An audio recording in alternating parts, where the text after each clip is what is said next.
start with you, because maybe that can help us answer the first part of the questions before us, which is, what does Ghana want from the rest of the world?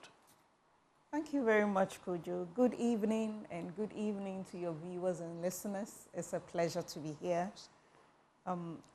I believe that Ghana, as a developing country, wants a lot of things. But for us, the sustainability of our growth, which will be translated into structural change and transformation of the lives of the people in Ghana, is what we seek.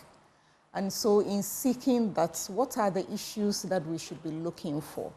And based on the quotation you made from Osajifo Dr. Nkrumah with regards to Ghana facing neither east nor west, I believe that the words resonate up till now. It is still quite relevant. For me, I am of a considered opinion that Ghana should face Ghana's interests.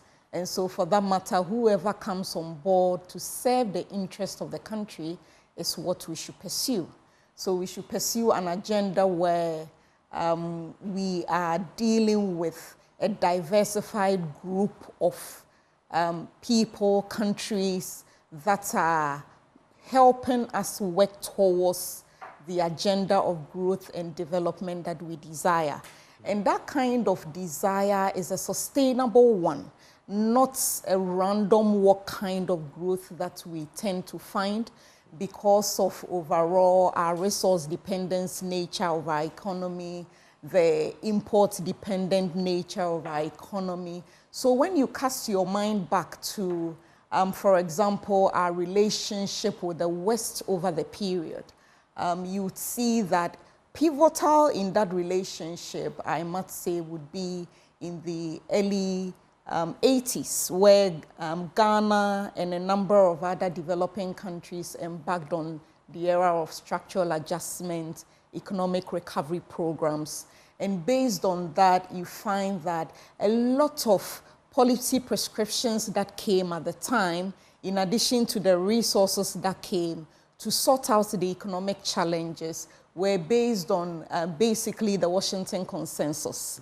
And over time, we have realized that a number of the policy prescriptions that were given to the country could not really fit based on the peculiar nature of the challenges that we face. And so for that matter, the overemphasis on neoliberalism ideals, free market economy, privatization, liberalize and let the private sector take the center stage.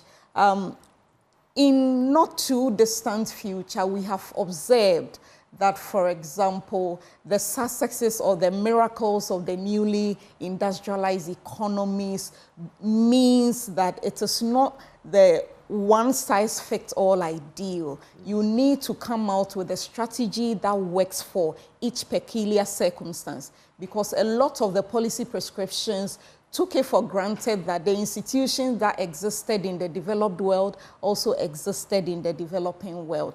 But we face certain challenges that could not make those policy prescriptions translate. And so for that matter, and when you look at some of the cooperations and the conditionalities we have had with the West, you see that there's a lot of emphasis on democracy, institutional reforms and all that, more like a precursor for development. And other countries such as Singapore, Thailand, and all that have shown us that really democracy can be a significant necessary factor for development, but it is not really enough. You need a number of things. We need resources, we need investment, and that is what we lack. For that reason, when you look at recent times, China is offering that, Russia is offering that, and when you look at the strategy, is basically they are telling you that resources are available for economic cooperation. China is emphasizing on a South-South win-win cooperation, not like a master-servant dictating issues to you.